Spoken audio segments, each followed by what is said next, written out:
Senhor, amém? Amém. Vamos nos colocar de pé, abrir sua Bíblia na carta aos Hebreus, capítulo de número 12.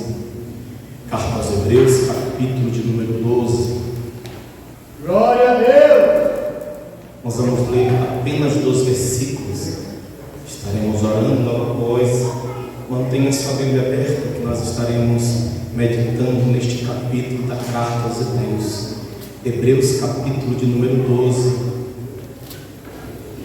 Vamos fazer diferente. Vamos ler o versículo 2, o versículo 3 e o versículo 7. Versículo 2, o versículo 3 e o versículo 7. Carta aos Hebreus, capítulo 12. Quem achou, diga amém? Amém! Versículo 2 diz assim: olhando para Jesus, autor e consumador da fé, o qual pelo gozo que lhe estava proposto suportou a cruz, desprezando a afronta, e assentou-se à destra do trono de Deus. Versículo 3: considerai, pois, aquele que suportou tais contradições dos pecadores contra si mesmo, para que não enfraqueçais, desfalecendo em vosso ânimo. Versículo 7: se suportais a correção, Deus vos trata como filhos, porque que filho há a quem o Pai não corrige? Senhor nosso Deus, nós te pedimos a tua direção acerca desta mensagem. Deus, fala conosco, é o que nós te pedimos em nome de Jesus e pela fé te agradecemos. Amém. Sente glorificando a Deus. Glória a Deus. Se quiser, se possível, nos acompanhe no texto. Aleluia. Esse capítulo 12 ele é marcado pela palavra suportar. Suportar. No versículo 2 nós lemos: pelo gozo que lhe estava proposto, suportou a cruz. No versículo 3 ele diz: considerai, pois, aquele que suportou tais contradições. No versículo 7 ele fala: se suportais a correção. Observe que neste capítulo o escritor aos Hebreus está nos exortando a suportarmos, a resistirmos. No versículo 4 não tem, pelo menos na minha versão, não tem a palavra suportar, mas diz: ainda não resististes até o sangue, ou ainda não suportastes até o sangue. Aqui, nesse capítulo da carta aos Hebreus, está se exortando a perseverar, está se exortando a suportar, está se exortando a suportar firme. Olha como é interessante, o escritor aos Hebreus, no capítulo 11, ele fala sobre a fé. E ele fala sobre algumas pessoas que nós acabamos conhecendo como heróis da fé, homens que pela sua fé venceram reinos, fecharam a boca dos leões, venceram exércitos, tiveram grandes vitórias. E o mesmo escritor aos Hebreus, nos versículos 38 do capítulo 11, diz que esses homens eram homens dos quais o mundo não era digno. Irmãos, imagine o que a Bíblia está falando desses homens e mulheres, homens dos quais o mundo não era digno, homens que viveram uma vida tão superior, tão diferenciada, tão entregue a Deus, que o escritor diz que eles eram homens dos quais o mundo não era digno. Então no capítulo 11 ele nos faz olhar para esses homens que venceram pela fé. Mas no capítulo 12, no versículo 2, ele diz: mas ainda assim, olhando para Jesus, autor e consumador da nossa fé. Hebreus capítulo 12, versículo 1, ele começa dizendo: portanto nós também, pois que estamos rodeados de uma tão grande nuvem de testemunhas. De que testemunhas ele está falando? Alguns pensam que as pessoas que estão na rua, nos olhando, nos observando no serviço. Não é disso que o escritor está dizendo. Ele citou o nome de homens e mulheres no capítulo 11 que pela fé venceram. Então no capítulo 12 ele diz: olha, visto que estamos rodeados dessa tão grande nuvem, ou seja, dessas pessoas, dessa tão grande nuvem de testemunhas ou de testemunhos, ele diz: pois que estamos rodeados de uma tão grande nuvem de testemunhas, deixemos todo o embaraço. e o pecado, que tão de perto nos rodeia, e corramos com paciência a carreira que nos está proposta. Só nesse versículo 1 dá para nós dividirmos em muitas coisas. Ele diz: portanto, nós também que estamos rodeados de uma tão grande nuvem de testemunhas, deixamos todo embaraço. Irmãos, quando nós olhamos para a igreja dos nossos dias, nós percebemos que muitos dos crentes estão presos em muitos embaraços. Mas o apóstolo aqui, alguns dizem que é o apóstolo Paulo que escreveu, mas ele está dizendo aqui: olha, portanto, nós que temos todos esses exemplos, deixemos todos os embaraços. A pergunta que o Senhor nos faz nesta noite é: o que é que tem te embaraçado? O que é que tem te embaraçado, te impedindo de servir a Deus? O que é que tem te embaraçado, te impedindo de ser o crente que você deveria ser? O que é que tem te embaraçado, que te impede de ler as Escrituras? O que é que tem te embaraçado, que te impede? Eu vou repetir, no capítulo 11 ele fala de homens e mulheres que diz que o mundo não era digno, o homem dos quais o mundo não era digno. E eu te pergunto, o que é que está te embaraçando, que te impede de ser um homem ou uma mulher dos quais o mundo não é digno? O que é que te embaraça tanto, que te impede de fazer a diferença? O que é que te embaraça tanto, que te impede de fazer a vontade de Deus? Ele está exortando, dizendo: porque deixemos todos esses embaraços, vírgula, e o pecado. Porque tem embaraço que não é pecado, mas ele está falando como se fossem duas coisas distintas. Deixamos todo o embaraço e o pecado, porque tem gente que está embaraçada em coisas que não são pecado. Trabalhar não é pecado, é até bíblico, mas tem gente que trabalha tentando, que não tem tempo para Deus. Então ele está dizendo: deixemos todo o embaraço. Tem gente que se ocupa tanto em outras coisas, coisas comuns, que não tem tempo para Deus. Deixemos todo o embaraço. Mas agora ele fala de um tipo de embaraço mais profundo, quando ele diz: e o pecado, deixemos. E geralmente se fala do pecado como se fosse uma coisa estática, parada no mesmo lugar. Mas ele, quando fala do pecado, diz: e o pecado que tão de perto nos rodeia. Ele fala do pecado como algo que se move ao nosso redor, ao pecado que tão de perto nos rodeia. Não pense você que o pecado está te esperando lá na esquina. Não pense você que o pecado está te esperando em casa, não. A Bíblia diz aqui nesse capítulo 12 que o pecado nos rodeia, é de perto. Deixemos todo o embaraço e o pecado que tão de perto nos rodeia. Deixemos essas coisas, embaraço e o pecado. E ele diz assim: e corramos. Tem uma frase que o povo gosta de dizer assim, o famoso devagar e sempre, né? Mas a Bíblia não diz devagar e sempre. A Bíblia diz: corramos. É como se o escritor de Deus estivesse dizendo: a vinda está próxima, corramos. Não há mais tempo, corramos. O tempo se abrevia, corramos. Os pecadores estão perecendo, corramos. Os pecadores estão perdendo a chance, corramos, corramos. Olha o que é interessante. Ele diz: corramos com paciência. Correr é característica de quem tem pressa, mas ele diz: corramos com paciência. Eu tenho que correr como quem tem pressa, mas pacientemente. Eu tenho que correr como quem tem pressa, mas com calma. Porque tem gente que quando corre, que é porque está com pressa, ele acaba ficando atarantado, perde o controle de si, perde o controle das emoções. Mas ele está dizendo aqui nas Escrituras: corramos com paciência, corramos com perseverança. Em outras traduções, o que é correr com perseverança? É correr continuamente. Porque eu, pelo menos, devido à minha forma física, eu corro até no campo no máximo e paro. Mas ele está dando a entender que é para você correr com perseverança. Corra com constância, corra numa velocidade que você mantenha, corra e continue correndo. Por quê? Porque o tempo se abrevia. Corramos com paciência. Para quê? Para quê, pregador? A carreira que nos está proposta. Por que o escritor aos Hebreus é tão claro? Porque tem gente correndo para ganhar dinheiro. Ganhar dinheiro não é pecado. Tem gente correndo para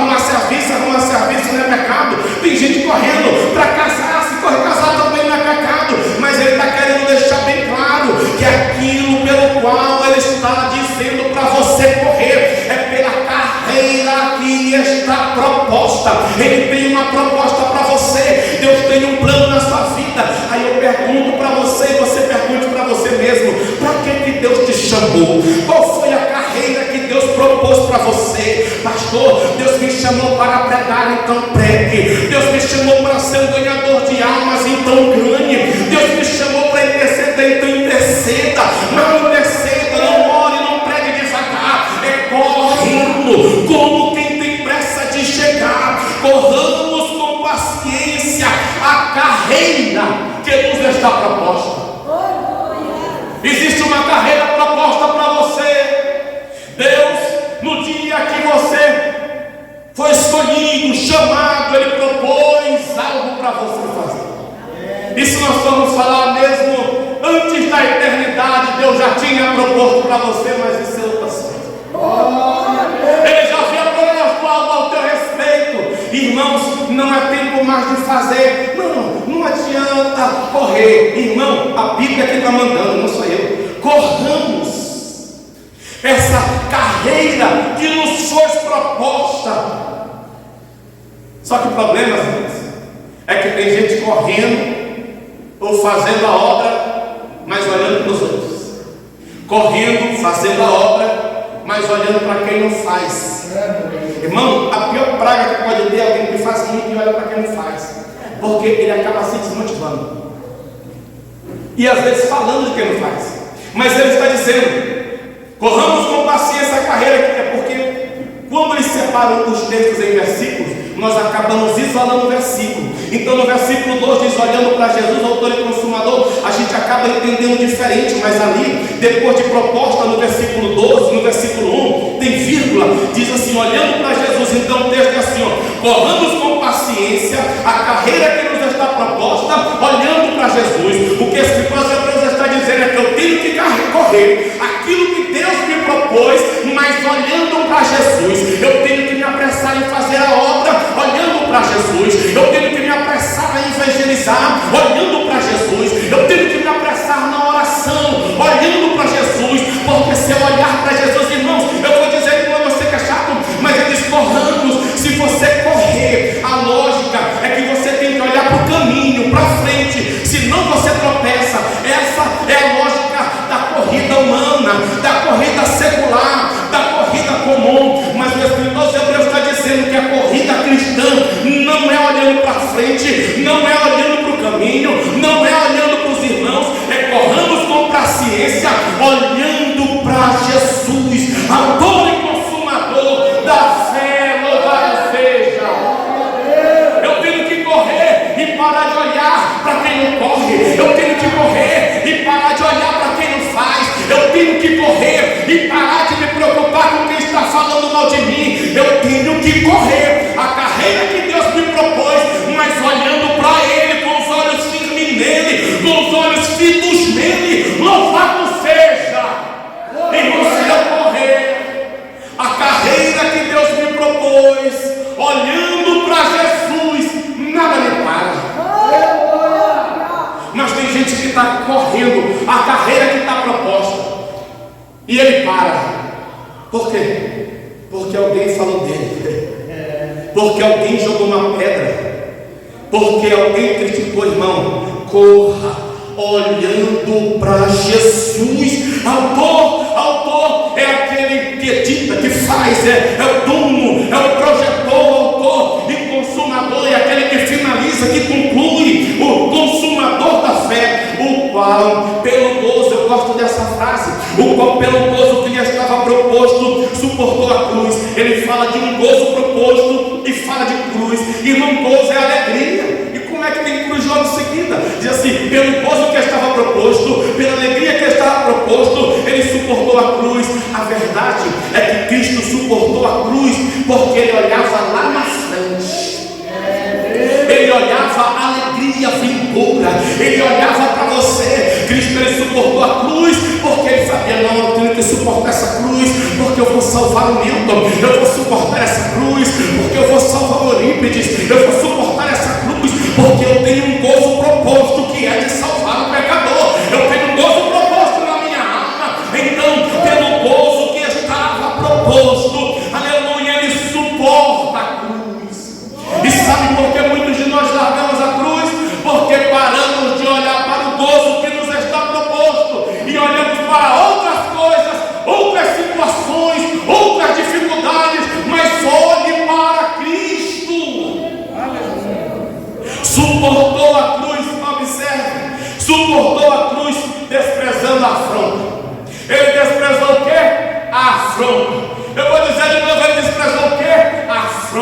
pelo gozo que ele tinha, ele suporta a cruz. Afrontaram ele, escarneceram dele e zombaram dele, mas aqui diz que ele desprezou a afronta. O que despreza a afronta? Afrontaram ele nem ligou. Afrontaram ele não se importou. Afrontaram ele não pensou em desistir, porque ele estava com os olhos no objetivo, ele estava com os olhos no propósito, ele estava com os olhos no projeto.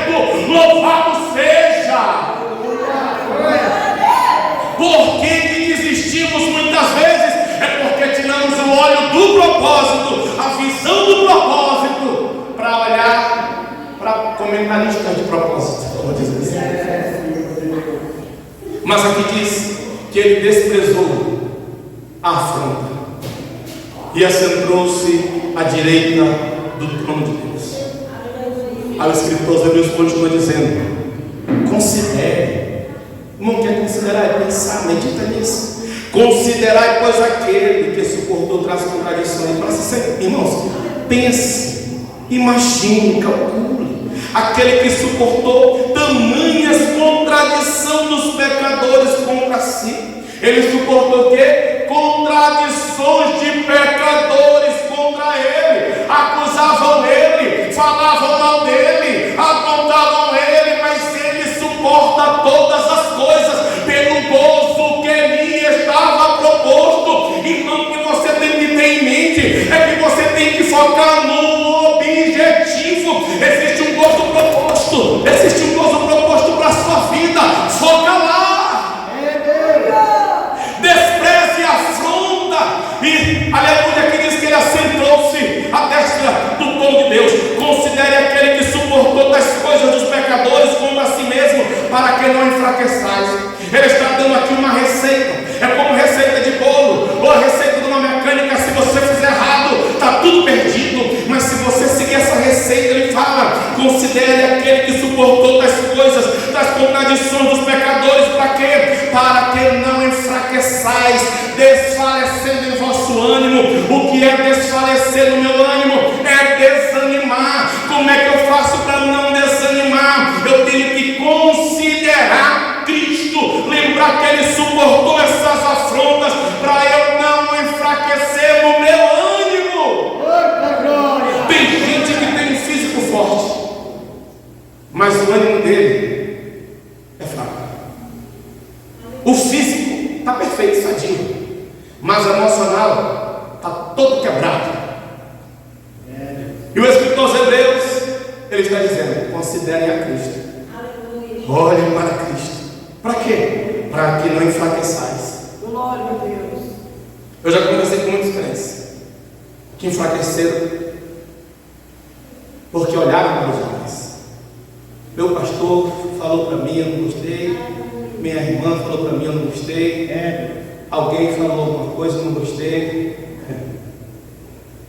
Mas ele está dizendo: para que não enfraqueçais, desfalecendo no ânimo. Como é que eu desfaleço no ânimo? Eu desanimo. Aí no versículo 4 ele sintetiza tudo dizendo: ainda não resististes até o sangue combatendo contra o pecado. Sabe o que ele está dizendo? Vocês ainda nem morreram combatendo contra o pecado. Vocês ainda nem deram a vida combatendo contra o pecado. Eu acho interessante, em Jeremias capítulo 12, Deus ele chamando a atenção de Jeremias. Jeremias está falando com Deus: Deus, todos se levantam contra mim, até a minha família, até a casa de meu pai se levantaram contra mim. É aquele famoso coitadinho: todos se levantaram contra mim, Deus. Aí Deus olha para ele e diz assim: se tu te fatiga correndo com homens que vão a pé, como poderá competir com os cavalos? Se somente numa terra de paz tu está confiando, o que tu farás na enchente do Jordão? Imagine você apostando uma corrida correndo com alguém que está indo a pé tranquilamente. Aí é isso que Deus está dizendo para Jeremias: você está se cansando correndo com pessoas que vão a pé, e quando eu te botar para competir com os cavalos, como é que vai ser? Meu Deus. Aí Deus continua dizendo: se estão somente numa terra de paz, tu está confiando, porque tem gente que é crente quando está tudo em paz. Mas Deus está dizendo para Jeremias: se estão somente somente numa terra de pasto confia, o que fará quando transbordar o Jordão? Ou seja, quando acabar a tua paz, como é que vai ser? Deus está dizendo que tu está se queixando de bobagem, você está se queixando de coisa pequena, você está se queixando de coisa mesquinha. Você aqui, voltando para os Hebreus, ainda não resististes até o sangue, combatendo contra o pecado. O apóstolo Paulo diz em outro lugar: eu estou pronto não só a viver, mas também a morrer. Morrer é combater até o sangue, resistindo contra o pecado. Ele está dizendo: vocês ainda não resistiram nem até o sangue, e já se esqueceram da exortação. Eu estava lendo um comentarista que disse que provavelmente esses hebreus, os judeus, eles já tinham esmurecido e talvez até se enfraquecido, quando ele disse assim: ó, e já vos esqueceste da exortação. Se eles tinham esquecido, é que provavelmente eles tinham abandonado ou tinham enfraquecido na fé. Qual é a exortação que está em Provérbios, quando ele diz: filho meu, não desprezes a correção do Senhor, e não desmaies quando por ele for repreendido. O escritor aos Hebreus está usando a antiga aliança para chamar a atenção do povo da nova aliança, dizendo: não despreze a correção do Senhor. Aleluia. E não desmaie quando for por ele repreendido. Suporte a correção de Deus. A correção de Deus, ela vem de muitas formas. Às vezes Deus permite a situação nos exortar. O povo de Israel, muitas das vezes, o cárcere, a prisão, o desterro, era a exortação de Deus na vida deles, era a chamada de Deus. Deus está dizendo: não desmaie quando for por ele repreendido. Versículo 6: porque o Senhor corrige aquele que ama e açoita qualquer que recebe por filho. O Senhor está dizendo: eu corrijo aquele que eu amo, eu corrijo aquele que eu amo. Glória a Deus. Porque que filho há quem o pai não corrija? A Bíblia também diz que se estáis sem correção, da qual todos são feitos filhos, vocês não são filhos, vocês são bastardos. Porque não há filho que o pai não corrija. Aí tem crente que entra dias, entra semanas, entra meses, e Deus não fala nada para ele, não repreende ele. A vida dele está tranquila, ele dorme tranquilo, ele acorda tranquilo. A vida dele, irmão, a pior praga que pode acontecer na vida do crente é ele estar morto e tranquilo, passar o dia longe de Deus e tranquilo, passar dias sem ler a Bíblia e tranquilo, passar o dia inteiro sem orar e tranquilo. Por quê? Porque talvez você esteja morto. A Bíblia, quando fala de Sansão, disseram para ele: lá vem os filisteus, e ele disse: me levantarei quando dantes. Mas está escrito lá: e não sabia ele que o Espírito do Senhor não estava mais sobre ele. Aleluia! Sansão perdeu o Espírito, Sansão perdeu a graça, a presença de Deus ele perdeu. Mas o pior não foi ele perder, foi ele nem perceber que Deus havia se retirado dele. Irmão, quando o Senhor nos repreende,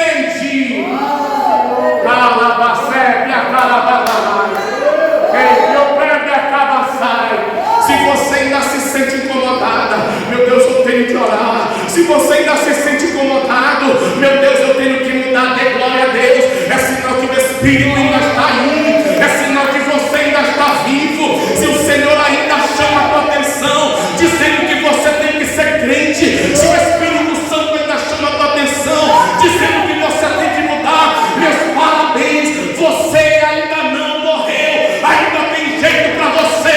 Agora, se você se justifica dizendo que está tudo bem, talvez você já tenha morrido. Se suportais a correção, seus filhos, mas se estáis sem disciplina, da qual todos são feitos filhos, participantes, sois então bastardos, não filho. O escritor de Deus continua dizendo, dando exemplo: nós tivemos nossos pais segundo a carne, para nos corrigir, e nós o reverenciamos. Ou seja, se nossos pais nós obedecemos, nós reverenciamos, aí ele pergunta: não nos sujeitaremos muito mais ao Pai dos Espíritos para vivermos?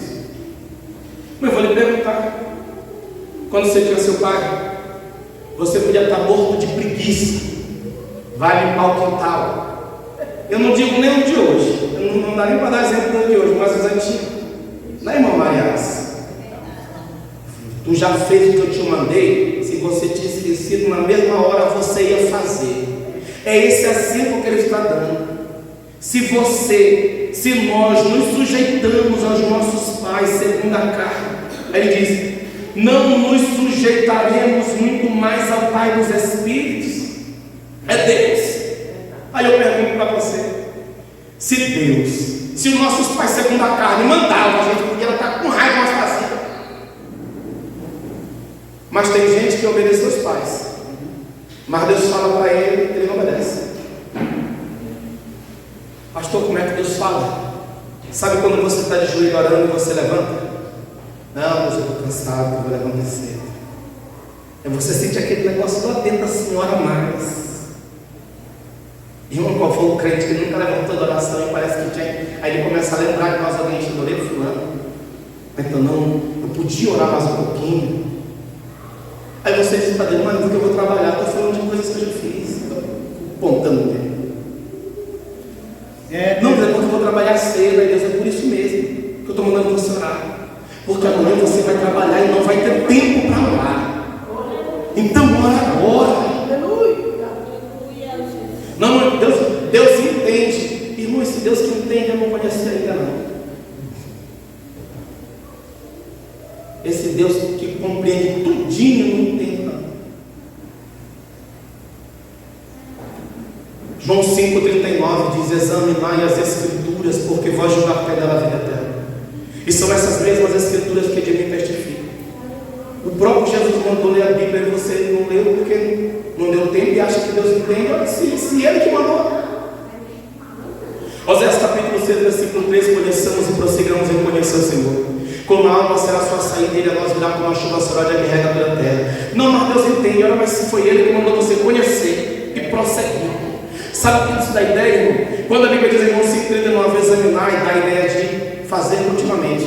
Examinar não é só ler, ler é ler, examinar é ler com profundidade, ler e procurar entender. Oséias 6,3 diz: conheçamos e prossigamos em conhecer. Conhecer é uma coisa, prosseguir em conhecer é dar continuidade, é ler e procurar conhecer esse Deus que eu estou lendo. Conheçamos e prossigamos em conhecer. Salmo capítulo 1, versículo 2 diz: antes tenho o seu prazer na lei do Senhor, e nela medita de dia e de noite. Por que ele fala de dia e de noite? Porque é uma coisa que dá continuidade. Eu leio de manhã e leio de noite. Por que a Bíblia não chama de ovelha? Porque a ovelha passa o dia todinho comendo, de noite ela fica mastigando. Você fica pensando: o que essa ovelha está mastigando? A comida que ela comeu durante o dia todinho, ela vai regurgitar. É isso que ele diz: antes tenho o seu prazer na lei do Senhor, e nela medita de dia e de noite. Ele lê de dia e de noite, ele está meditando nela, ele está pensando sobre ela, está examinando sobre ela. Antes tem o seu prazer na lei do Senhor. Aleluia. Se você está sem disciplina, do qual todos são feitos participantes, está aqui: sois então bastardos, meus filhos. Ora, irmão, se Deus não te repreende, você é bastardo. Se Deus não chama a tua atenção, você é bastardo.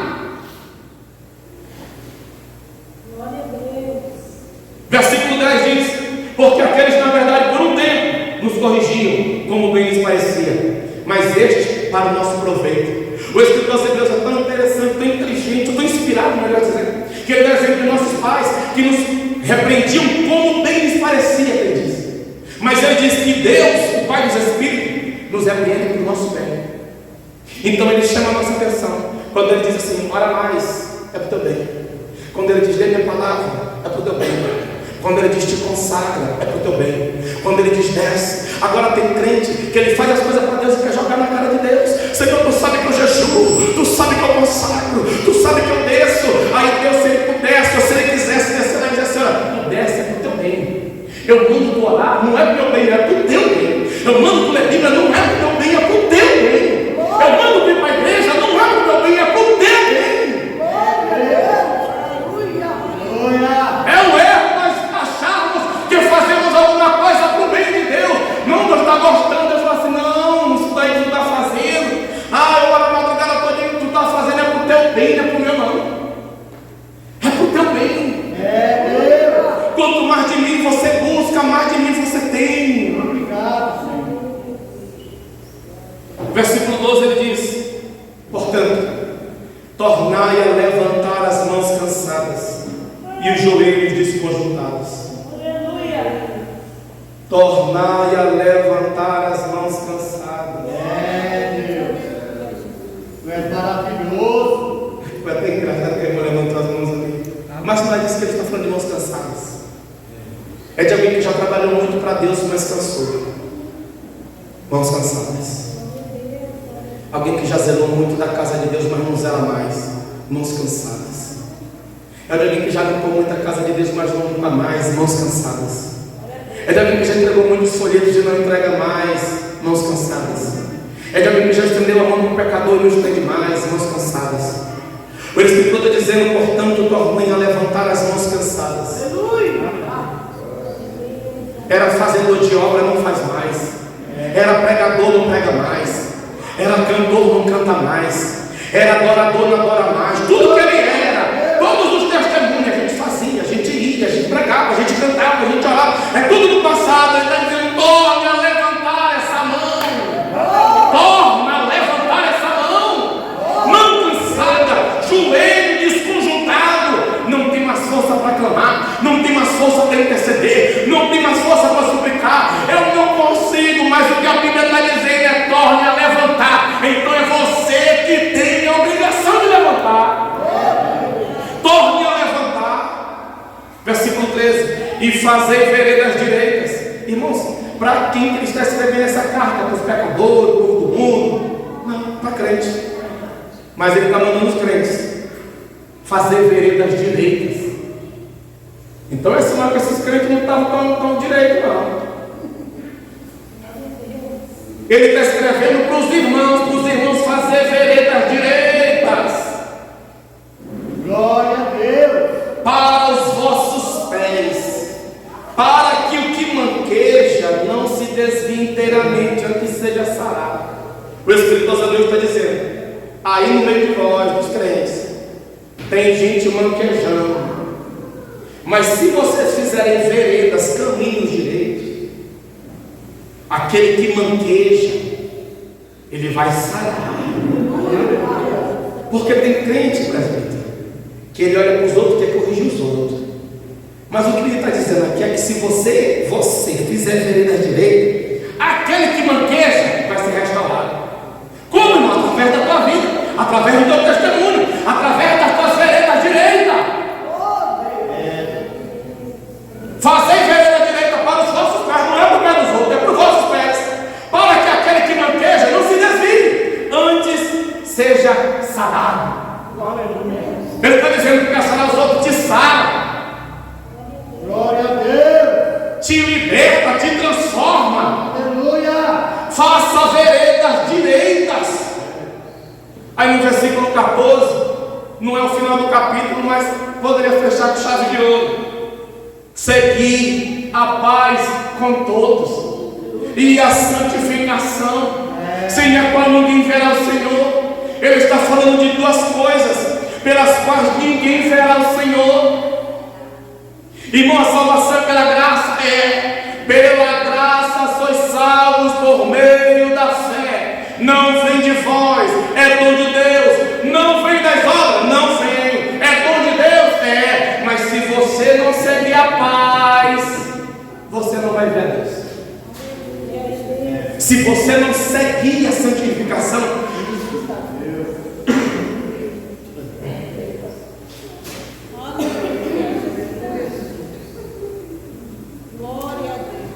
se você não seguir a paz, por que ele usa a expressão seguir?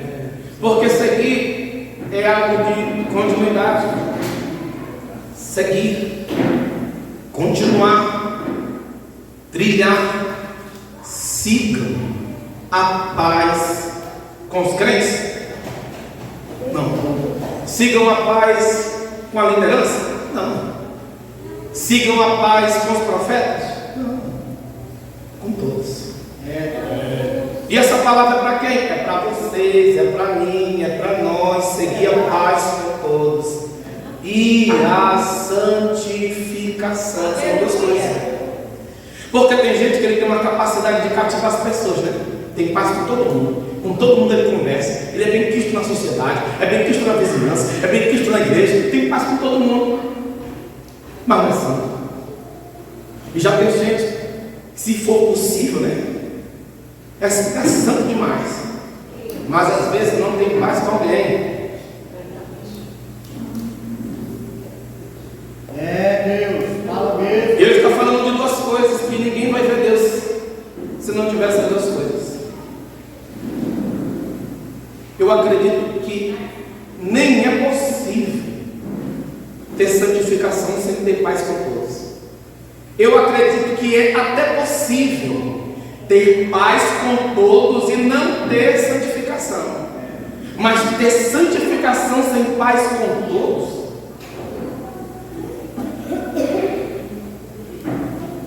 então você vê que a santificação engloba eu ter paz com meu irmão, porque o maior mandamento é o amor.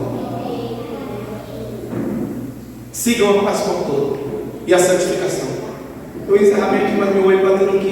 Então vamos lá. Tendo cuidado, escute isso aqui, que ninguém se prive da graça de Deus. Irmãos, a graça de Deus se há manifestado, está escrito, trazendo salvação a todos os homens. Mas aqui está dizendo que alguém pode se privar. O diabo me privou da graça. Não pode. Deus me privou da graça. Não. A graça de Deus se há manifestado, trazendo salvação a todos os homens. Mas aqui diz que eu posso me privar. Ninguém se prive. É você a si mesmo. Da graça de Deus. Como? A Bíblia, ela explica a si mesmo. Como? E que nenhuma raiz de amargura. Como é que eu vou me privar da graça de Deus? Ele acabou de falar de paz com todos, santificação. Aí agora no versículo 15 ele diz que alguém pode se privar da graça de Deus. Como? Deixando que raiz de amargura brote, vos perturbe. Olha que ele está falando para alguém, pessoal. Alguém que pode deixar a raiz de amargura brotar e perturbar a si mesmo. Aí ele diz: e por ela muitos se contaminem. Irmãos, eu sou crente desde meus 12 anos. Às vezes a igreja está tranquila, aí vem alguém que deixa uma raiz de amargura brotar. Mas aqui está dizendo que não perturba só a pessoa. Por ela muitos se contaminam. Vamos guardar essa mensagem no nosso coração. O arrebatamento da igreja é uma realidade. Pode ser daqui a 10 anos, mas pode ser daqui a poucos minutos.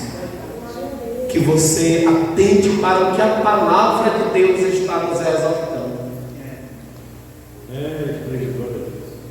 Atente para o que a Escritura nos orienta.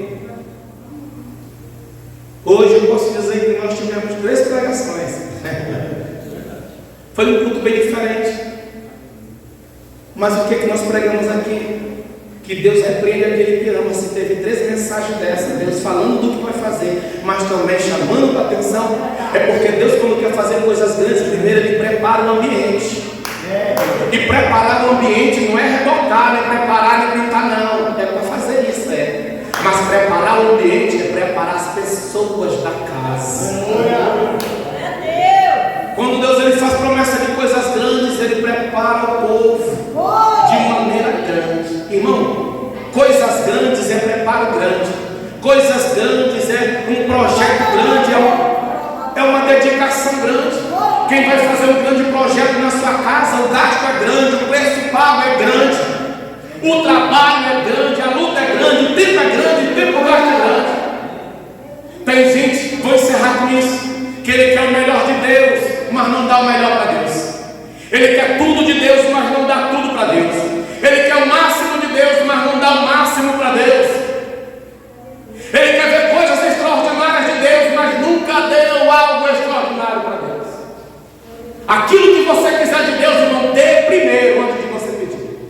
Que Deus em Cristo nos abençoe.